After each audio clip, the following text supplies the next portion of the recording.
In today's session, there will be a change of speakers. Instead of Sarah Fender, Julian Gonzalez and Yossi Hasson will take us through what's next in Microsoft Sentinel. Julian is a principal program manager and Yossi is a senior program manager, both with the Microsoft Sentinel team. And without further ado, I'll turn it over to them. Julian, Yossi, the floor is yours. Hi, thank you. Julian Gonzalez here from the Microsoft Sentinel team. And yeah, we'll definitely get into the details of what we're going to be delivering here. I'll let Yossi speak, introduce himself. Thanks, Julian. Thanks both. So my name is Yossi Hasson. I'm a senior program manager in the Microsoft Sentinel group. I'm happy to be here today and tell you a bit about our upcoming innovations in Sentinel. Julian will cover some of them, and I will cover others. I think I just lost my screen sharing.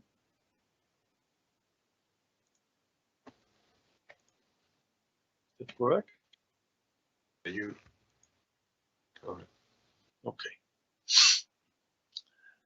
So the agenda for today will be to go over, to give us some kind of an overview or an update, refresh around Microsoft Sentinel, cover our key innovations that we'll deep dive today that are all around data, threat hunting, logs, and so on. And then we'll cover some other latest innovations that are worthwhile to mention in this important webinar. And eventually, we'll summarize and provide some call to action. So over the last 2 years, we've seen a phenomenal change in the way we work. We're all at home using the same networks to access corporate resources that our kids are doing their schoolwork or playing Xbox. We're working from more devices, from more places than we ever have before, and that creates a major headache for security teams. Some of these numbers are pre-pandemic, but it's important to know that these trends were evident well before the world forced these changes, and they're even more critical now. Security professionals are simply overwhelmed with alert and signal data. Attacks are increasing in both volume and complexity, and the number of tools and vendors that SecOps teams use make it very difficult to look at prevention, breaches, and response in a holistic manner. Let's take a look at how Microsoft tackles this. So this is where Microsoft Sentinel comes in. Microsoft Sentinel offers a new modern approach to SIEM, entirely cloud native and powered by AI and automation to help optimize security operations. Microsoft Sentinel Cloud Native empowers you with scale, flexibility, and speed of the cloud, while eliminating the time and money spent on managing infrastructure. It detects complex, evolving threats across massive volumes of low-fidelity signals using built-in machine learning developed by Microsoft security experts. It gives you everything you need to expedite incident response, streamlining investigations with robust incidents, and equipping you with built-in automations.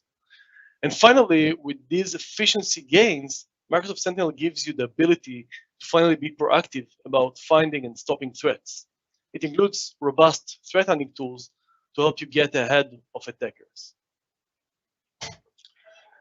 As your digital estate grows, so does the volume of security data.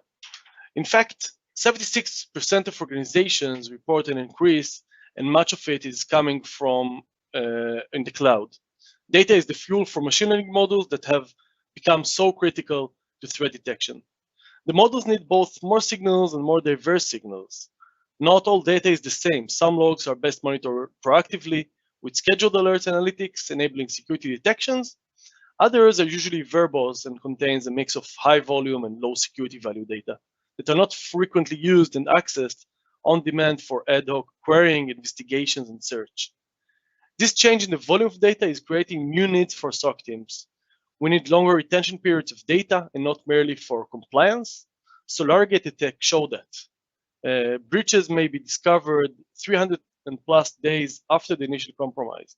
And this calls for data to be retained and available for advanced analysis.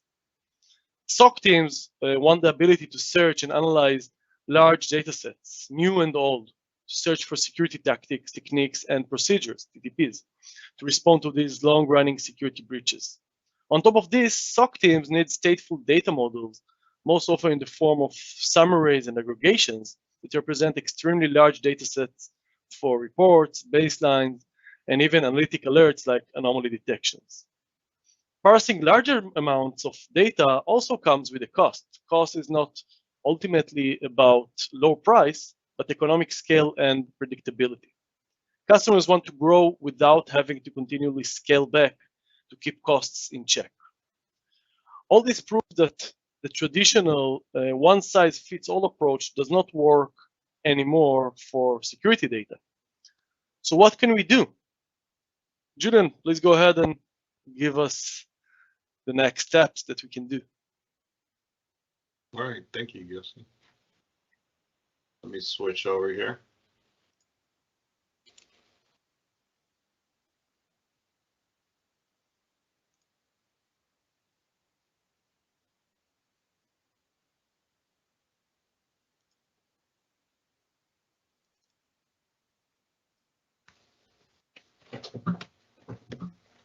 All right, so threat hanging over data anywhere.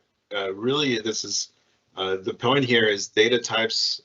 These kind of data types are things that we don't want to turn away. They need to be part of the SIEM, even though they may be not considered traditionally part of search. And that means bring all your data in and make it part of your security or SecOps workflow. First, that's search across all your data. And how we're going to enable that is being able to search across your data. So we know that customers use they need to search for IPs, hashes, any kind of IOCs. So the customers need to search across this data, not just for recent data, but also for historical data. So really enable a search across vast amounts of data for long periods of time. The second part of that is investigate historical data. So when we have super large data sets, there are some times where you need to pinpoint some investigation to a certain time frame, and be able to extract the data during that time frame, or the logs during that time frame, and really do a very focused security investigation.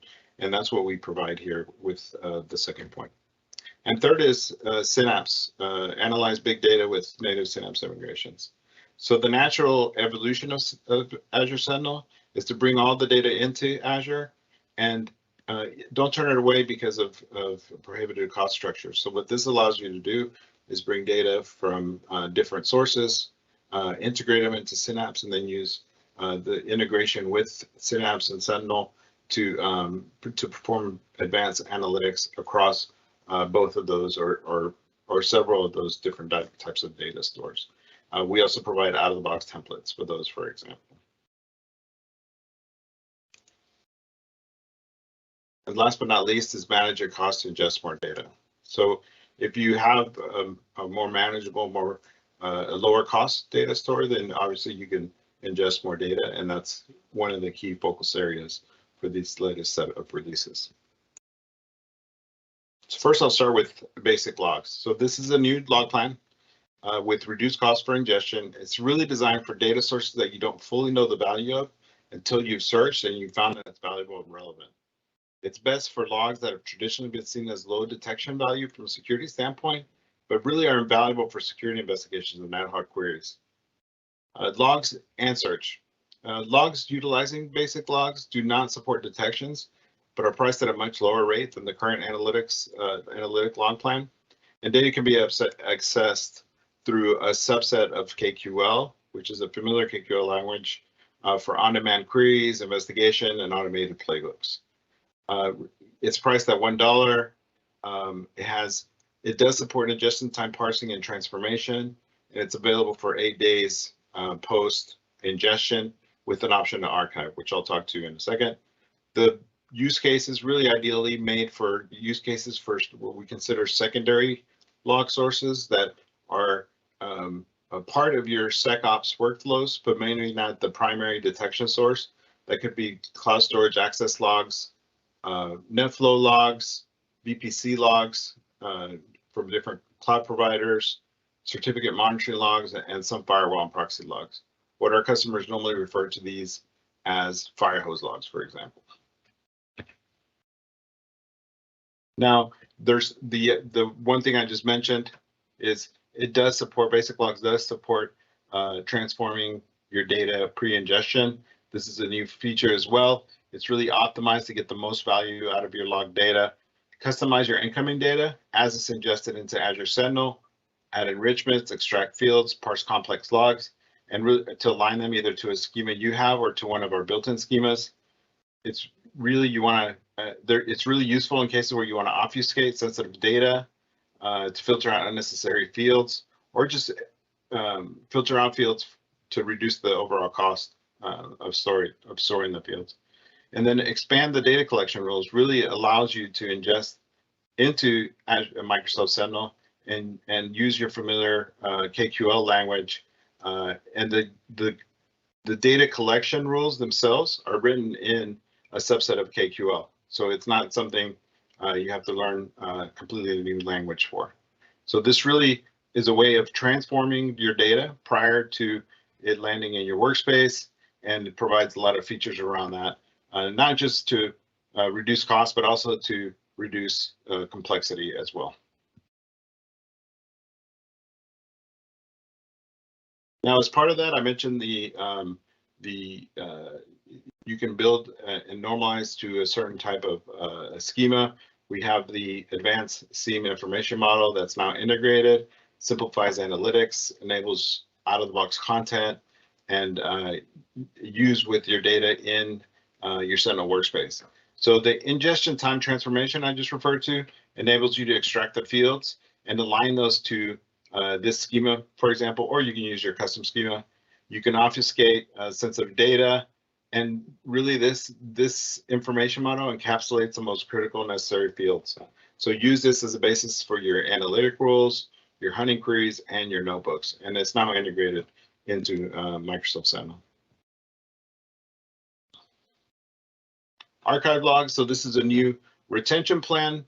It's really intended for organizations that want to keep data for long periods of time. As we've experienced, some of these long-running, persistent, advanced attacks sometimes do require older data to investigate, and now you can store that at a much lower cost for a much longer period of time. So this new archive logs plan enables storing of log data in an archive state for up to 7 years.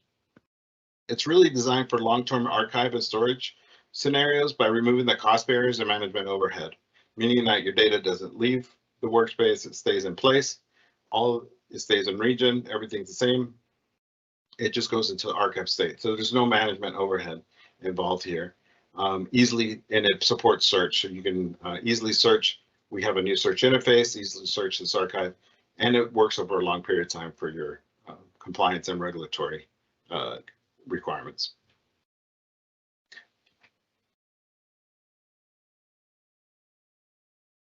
So speaking of search, we deliver a new search experience.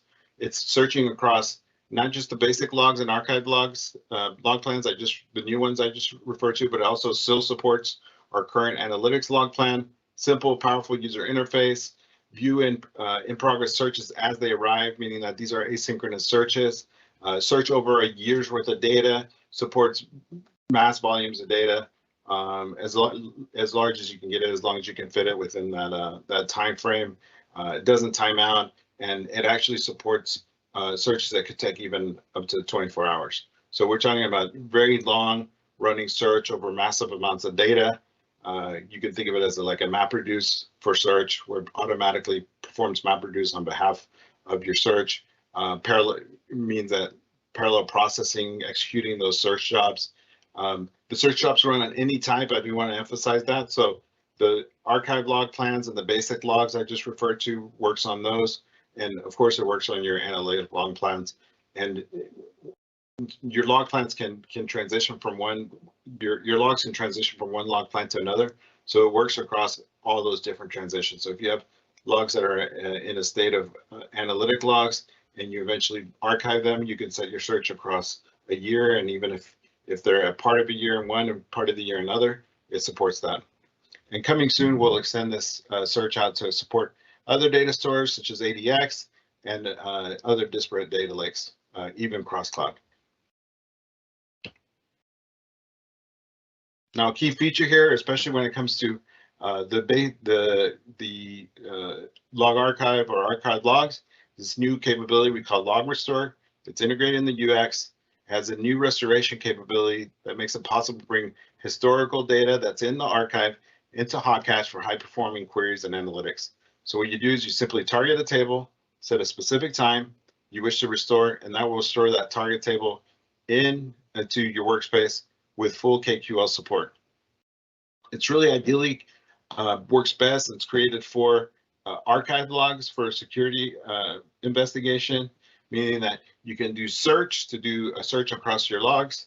That works as intended, but you can always go in and just restore the entire log. So search, if you have a certain search pattern that you're looking for, will bring those results back into your workspace. But if you actually want all the logs or all the events from a certain time frame from a certain table, log restore will do that for you. And it's really best when used with archive logs.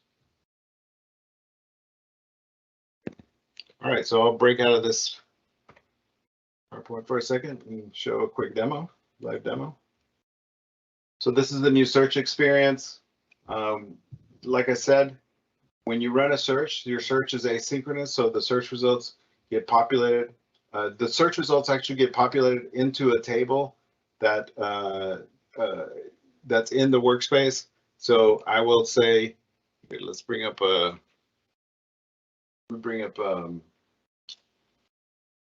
this IP address. And I'll show you. I'll just do a search for this IP address, and then I'll show you the results of that. So you type in your IP address. Let's say custom, and I'll just do it for a year.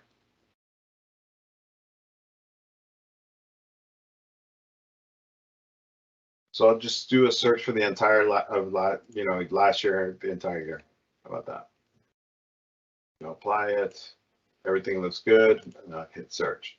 So we get a nice little notification here that it started and it's working. While that's running, I'll actually show you something I did recently. We ran a search on that same IP address.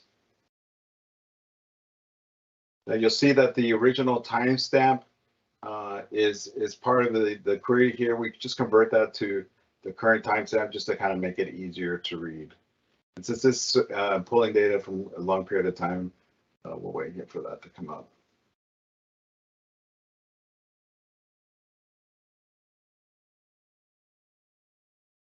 So as you can see here, we have search results from January 26th. If we do this, you'll see some search results from December 2021. So, long time ranges. This particular workspace has data for, doesn't have data for that long, but you can see that the search comes back. You can do a look on some other tables here. This is another search query.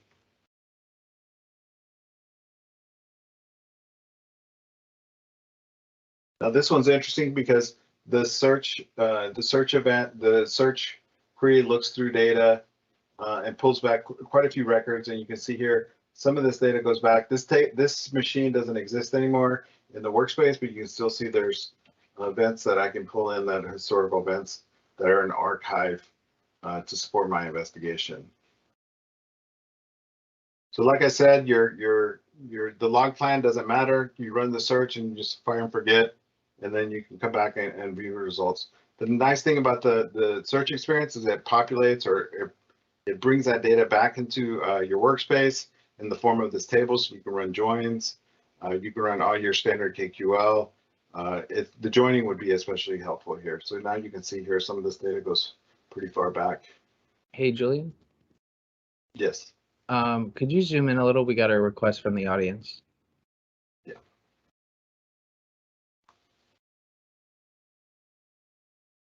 Here I'll show you how to do restore. So first I'll show you, we have a restore table here. Let's go ahead and build a restore here. restore.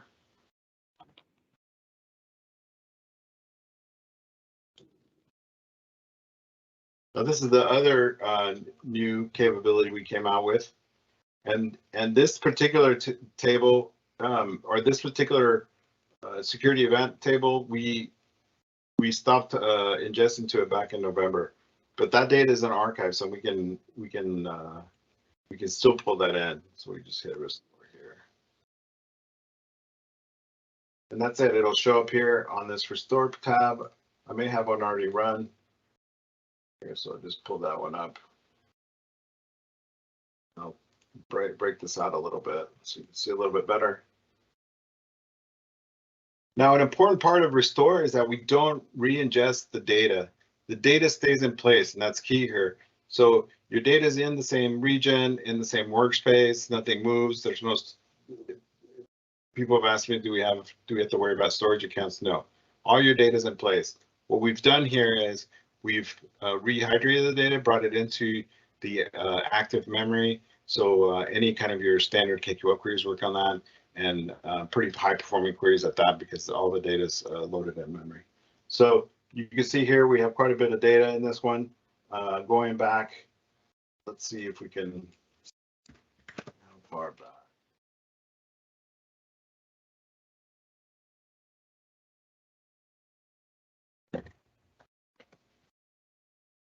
Yeah, so we have data going back into October on this one. As you can see, queries work just fine. The other thing, last thing I want to show you is we have, of course, you have notifications, and within the guides and feedback, there's quite a bit of information, a lot of documentation, videos. So I highly encourage you to check that out as well. A lot of information about basic logs too, and archive logs, and all these new log data types. So I'm going to turn it back to my presentation here.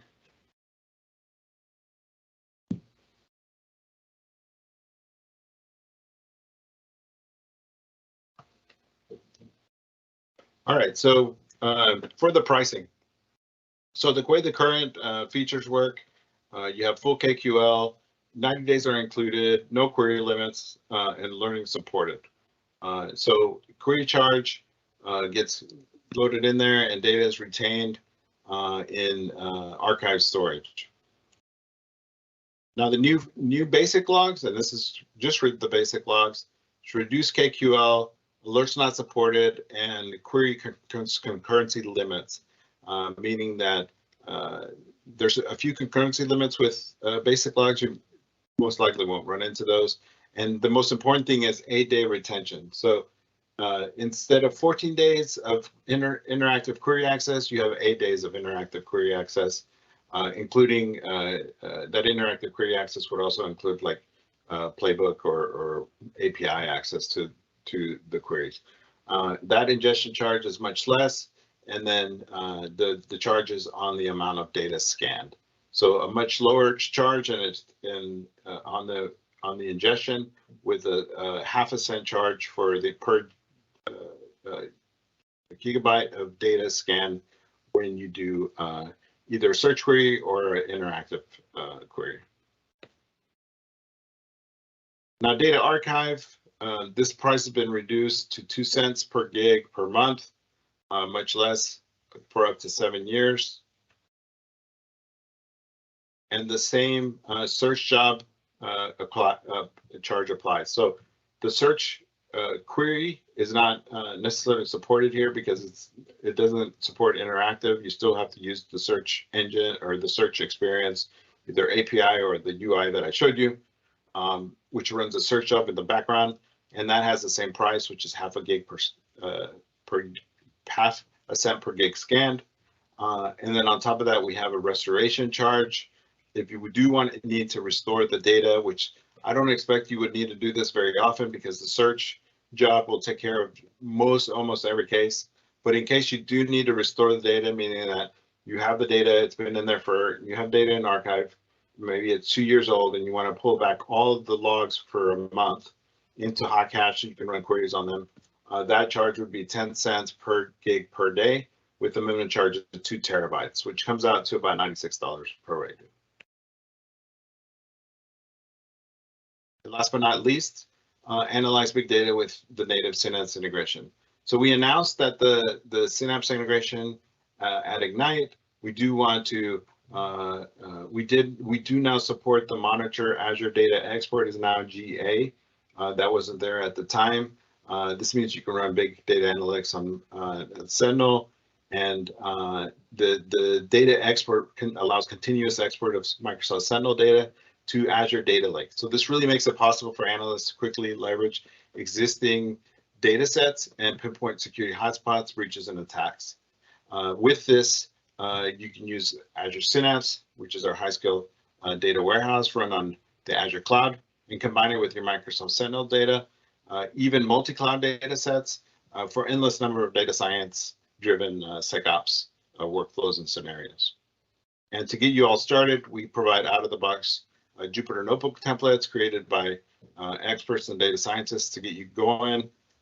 As an example, we have you can leverage Synapse to hunt for anomalous behavior, such as network beaconing patterns, building custom classifiers, and to do asset inventory and inform your incident prioritization baselines and much, much more. So really encourage you to check that out. And with that, I will turn it over to Yossi.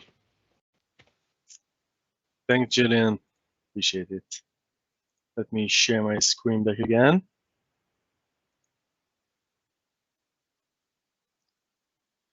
Okay, so after Julian's explanations about the new data and log capabilities, let's talk a bit about our connectors and solutions.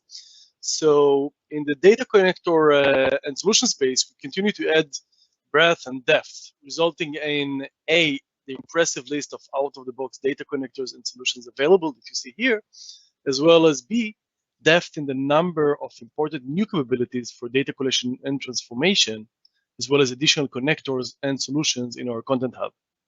Expanded data collection rules allows you to transform data as it is ingested into Microsoft Sentinel using a subset of the familiar KQL query languages. This also enables you to extract fields and parse complex logs to align with your custom schema or our advanced security information model, ASIM, which is now built into Microsoft Sentinel. You can also obfuscate sensitive data for privacy and compliance, filter out unneeded fields or entire events to reduce costs, and add enrichments. A new codeless connector platform was recently released to enable partners, advanced users, and developers to create custom connectors, connect their data sources, and ingest data to Microsoft Sentinel by polling REST APIs. The codeless connector platform provides support for new data connectors via ARM templates, API, or via a solution in the Microsoft Sentinel Content Hub. Together, these innovations are game-changing for security operations teams. Security data is the backbone of intelligence for security operations, and at Microsoft, we are focused on tilting the scales towards the defenders. Next, very interesting subject I want to cover is the new MITRE ATT&CK framework solution. We'll also have a demo of that after that slide. So we added a new blade, a new capability to Sentinel that actually shows the coverage of MITRE framework based on the analytic rules that you activated in Sentinel. So it helps customers understand and visualize their security coverage using the new MITRE ATT&CK framework tab. It identifies gaps in the coverage, and it helps you prioritize building and integrating new detections, which is highly important in the SIEM and SOC perspective. It also helps you identify the root cause and response security incidents faster with MITRE techniques. And I think the most important thing is it gives you a bird's eye view of the MITRE coverage across your all organizations. So this is actually the hub for understanding MITRE coverage, not per specific product and capability in your security strategy, but rather for your overall security solution or solutions in your organization. Let's dive into a quick demo of the MITRE framework, of the MITRE coverage framework. Let's start from this tab here. So I hope the Zoom is fine for you and you can see the details.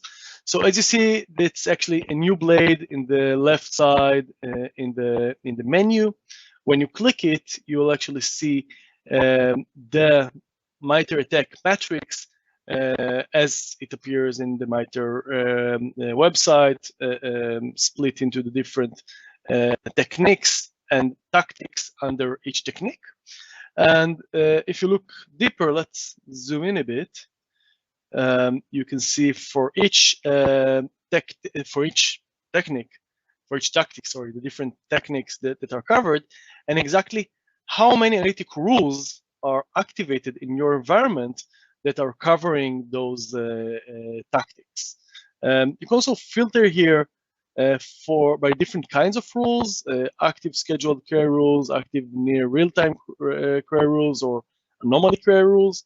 You can search for a specific technique. So for example, let's search for manipulation, and we'll see only the specific techniques that are relevant for that search. You can also search by ID of the technique, which might be easier for some of our customers. When I go ahead and click one of those techniques, I just prepared it in another tab to make sure the demo doesn't fail with the known Murphy laws. So for example, if I click account manipulation, we'll have a sidebar explaining us what is exactly the description of that technique.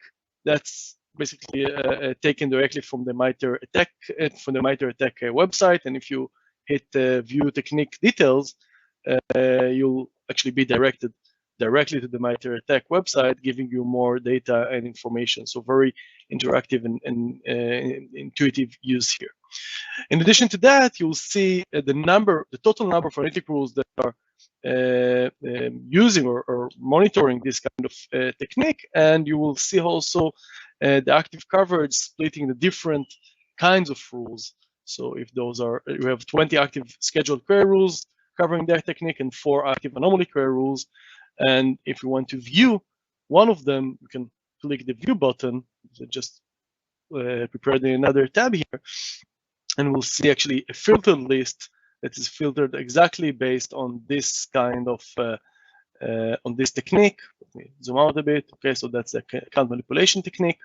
We'll see a very clear list of all of the rules that are currently active that are monitoring those techniques. Another interesting capability, very useful from my perspective, is the simulated matrix. So you have today some kind of coverage to the MITRE ATT&CK framework based on the rules that you have active, but you want to know what you can do, what's the potential if you enable more and more active rules, if you activate more and more rules. So we actually have the same split here for the 3 different kinds of rules. And if we click the checkbox here, we see that the potential, if we'll activate more analytic rules templates, gets much higher. For example, in the conditional access brute force technique goes up from 22 to 48. So that means that you have better coverage. And you can also go on and check what will happen if we enable other hunting queries. How will that change our coverage map? And the same for anomaly rule templates, which for now, all of them are activated, so we don't see any addition when we simulate the anomaly rule templates. Then one thing you want to ask yourself is, okay, so this is the coverage I can have. How can I get to it? So if you click the specific technique and you open the sidebar, you can see, in addition to the active coverage that we covered earlier, you can see this. Sorry, didn't want to click it yet. Let me go back to that. Okay, so you can see also the simulated coverage that shows you can actually enable 26 additional analytic rules templates and 15 additional hunting queries. And if you view them, you can actually go directly to the analytic rules list, the rule templates actually, and go ahead and activate, create rule based on those templates, and make sure you are fully covered as much as we can based on the capabilities that we have today on Sentinel, against the MITRE attack matrix. Let me come back to the slide deck. Where was it? There it is.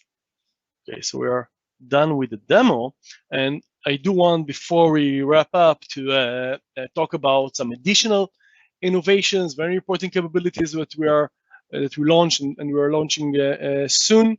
That it's important you'll be aware of. So the first one here is the Purview integration. We're adding tight integration with Purview that will help you to protect and visualize sensitive data with the Azure Purview integration. The next point is the centralized SIEM plus XDR GitHub community. So until today, we had actually two different GitHub communities for SIEM and for Sentinel, of course, and for Microsoft 365 Defender, different capabilities or different defenders. We figured out that it makes sense to actually allow our customers to contribute and add more content and capabilities to the two different yet very adjacent capabilities in a similar in a unified GitHub community. So that will help tighten the link between the SIEM and XDR. It relates to contributions from you, from our customers, from our partners, and so on. In terms of watch lists, the main innovation here is ability to upload much larger files and watch lists, so you can very easily import interesting data, interesting tables that you want to use in your analytic rules, analytic queries, to help you have better detections. And last, and of course not least, is around our solution for SAP. So the solution for SAP is already in Content Hub. You can use it today. And the latest innovation we added is called User Master Data, which actually helps you get a full picture on your SAP users, define analytic rules, and create workbooks that are based on the data from the users. So what we're actually doing, we are reaching out to the SAP database, not only to the logs that are coming from SAP, and we are exporting interesting information, interesting data, specifically the user master data in this phase, and we're exporting that to Sentinel. And based on that, you will have the capability to build additional analytic rules, to do a tighter investigation, to do additional threat hunting capabilities, and so on. So that's around the ongoing innovations. We had many others, but we don't have the time to cover them today, and hopefully you'll join us to our next webinars in specific subjects, and we're able to deep dive to those very exciting capabilities that are coming up. Here is my call to action to you. My call to action, Julian's call to action, and all of the Sentinel product group. We really want you, if you're still not using Sentinel, we want you to get started today with our free trial. So we launched a few months ago a free trial of Microsoft Sentinel that covers both Sentinel and Log Analytics, exactly for that purpose, to help you start trying Sentinel with as less friction as possible. Then, once you enable the trial, go ahead, open the Microsoft Sentinel dashboard in the Azure portal, start making yourself comfortable with Sentinel, start going over the different capabilities, analytic rules, connect some data connectors, and try and start to feel more confident with Sentinel. And then after you have the understanding of the basic functions and capabilities, go ahead and go to Content Hub and choose solutions, fully featured solutions to address your cases. So the Sentinel solutions in Content Hub are not just connectors, they're not just data connectors, they are full capabilities that are trying to cover, to give a holistic coverage of your use cases as customers. They include also workbooks to help you visualize the data that you collect. They include also analytic rules to help you detect interesting threats coming from those sources.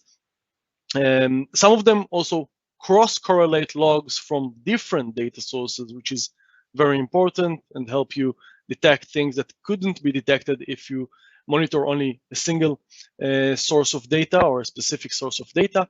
They also include watch lists in many cases that can help you customize the solution. They include also threat hunting queries, playbooks that you can use to automate your response to detections that are around those data sources and those solutions. And in some cases, they also include Jupyter notebooks to help you investigate the data further and deeper.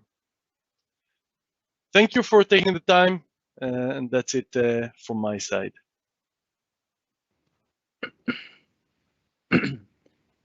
Great. Thanks to everyone who asked questions. We have quite a few. Before we go into Q&A, I would like to let the audience know that we will be sharing the deck for this webinar after the live session has ended.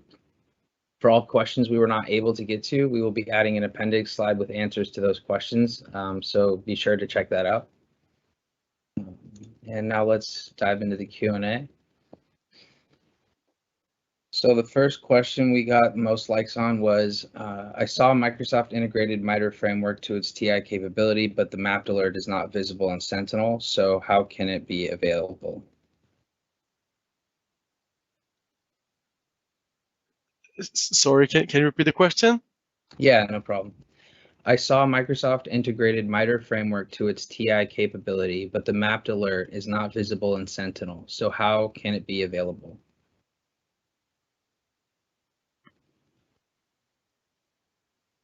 I'm not sure I have the answer for this question. We actually have Jason, our TI product manager, on the call.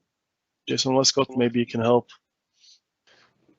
Sure. So if you map the MITRE technique into the threat indicator itself, if you're using one of the TI map rules, which match your threat intelligence with your event data to generate alerts and incidents, you can use the alert additional details mapping in the alert rule to actually pull any information out of the indicator properties you want and add it to the actual incident itself. So when you open up the incident, you'll see additional properties mapped.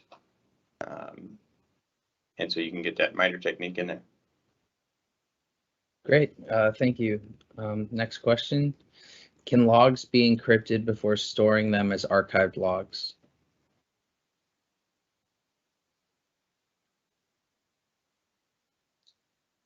Julian, I think this is for you. You're muted. Encrypted before storing as, well, what type of logs? As, what was the other question? The question was, can logs be encrypted before storing them as archived logs? Today they would have to be encrypted before, because like I said earlier, the way archive logs is the logs are not transferred or re-ingested or go through any kind of workflow. They stay in place. They just become archived, and then we apply the ability to search on those. But they would have to be encrypted prior to ingestion. Great.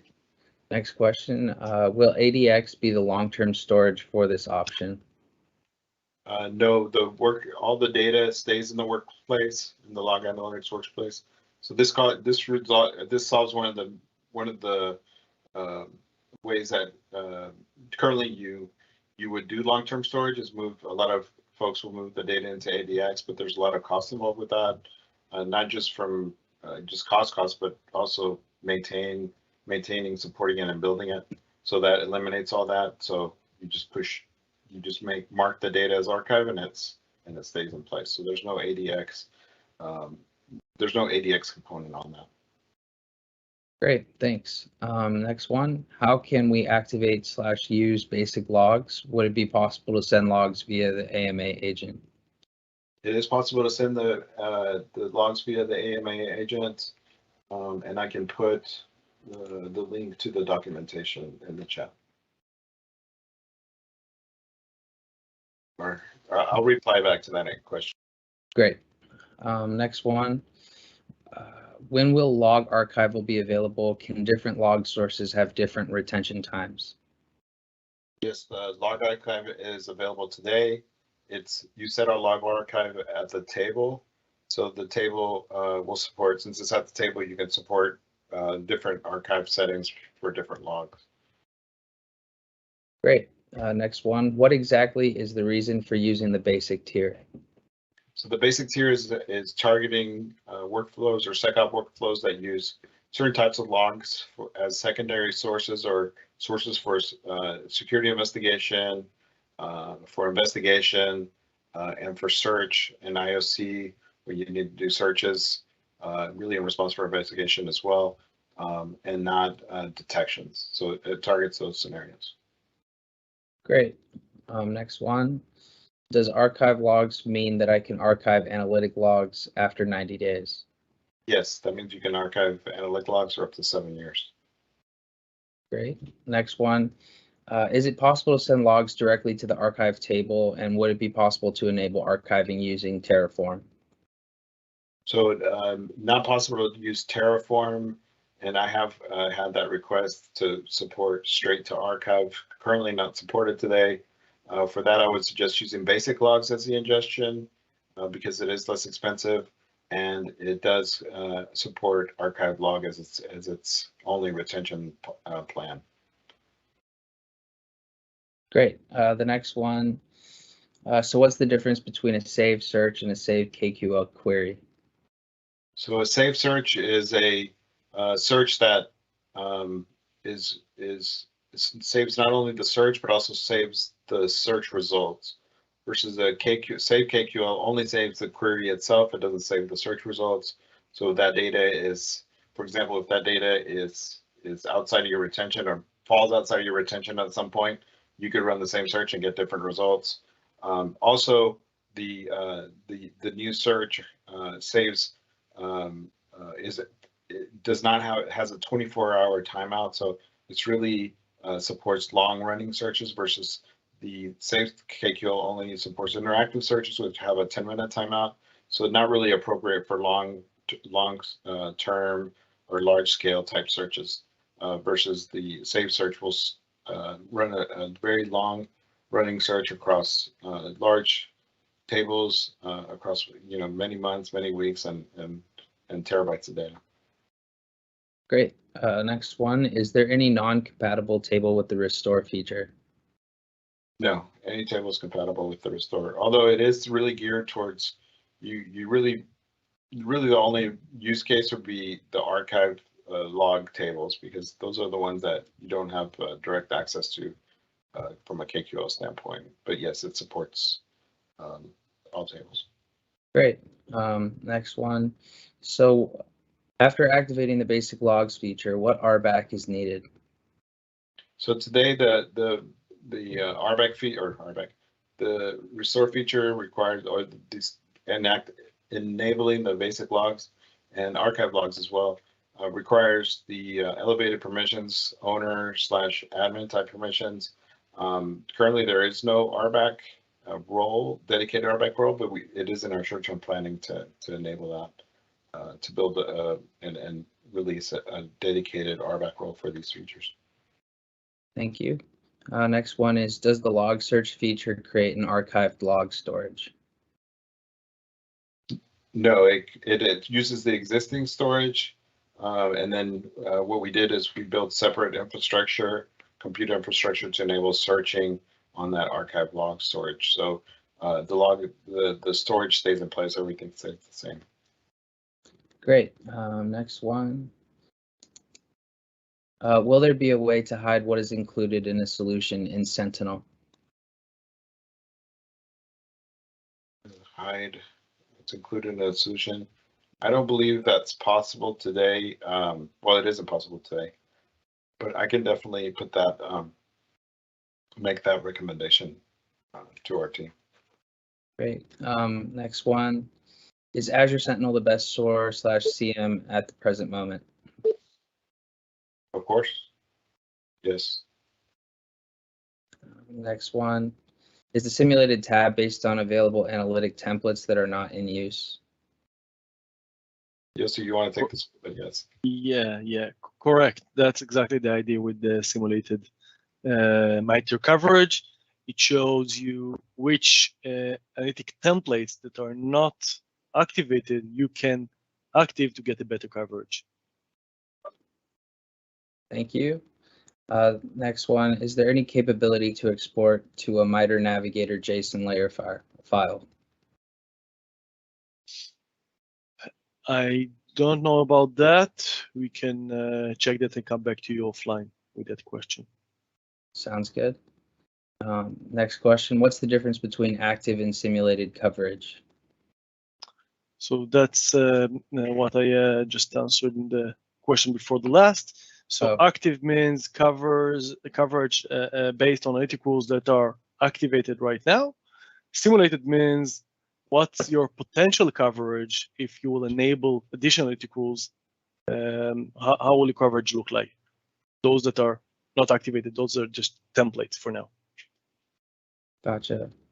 Next one, does the simulated option know whether those specific logs required for the template are actually already available in Sentinel?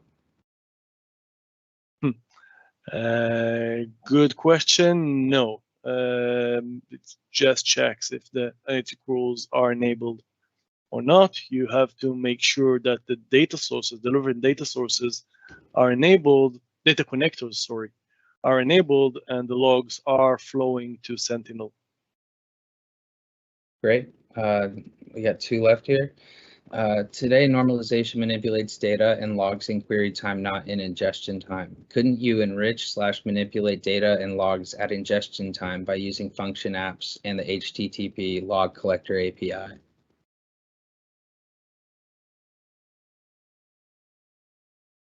Julian, I think this is for you. I'm sorry, what was the question? Today, normalization manipulates data and logs in query time, not in ingestion time. Couldn't you enrich/manipulate data and logs at ingestion time by using function apps and the HTTP log collector API? No, because everything you're doing at that point is going to be post-ingestion. So the new ingestion time transforms essentially allow you to customize the ingestion workflow, which is always existed, but we're now giving you the ability to customize it for your own use, really to improve performance, lower cost, and make your queries easier to use. So that gives you direct access to the workflow or pipeline, and that once you do that transform or manipulation or parsing or filtering out, it lands in the workspace in that state that you wanted.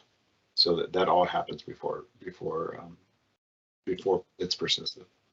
Yeah, is the question, I can perhaps add a bit more to it. Is the question around more of pre-ingestion in this case, just to clarify?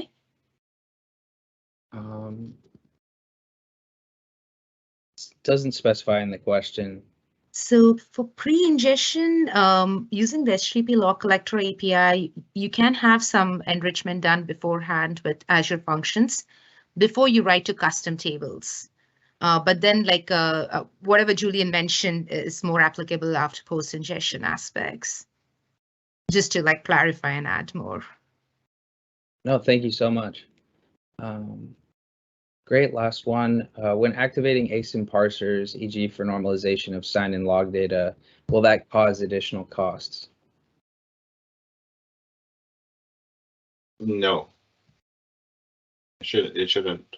You're talking about just using the async parsers? No. Right. It's an additional cost. No. Okay, well, thank you, Julian and Yossi, for being our guests today and for an excellent presentation. And thank you to the rest of the team who helped answer questions. At the same time, I would like to remind the listeners that the best way to ensure you don't miss any future webinars or major announcements is to visit our landing page at aka.ms/securitycommunity. And while there, you'll find easy ways to navigate and find the resources and learning content relevant to our security products and their communities. A good start would be browsing our bite-sized product videos, ninja trainings, recordings of past webinars, GitHub communities, and more. We love to hear your feedback on how we can improve these webinars. Please take a minute submitting your webinar feedback at aka.ms/securityWebinarFeedback. Thank you and see you next time. Goodbye. Bye. Thank you. Thank you, everyone.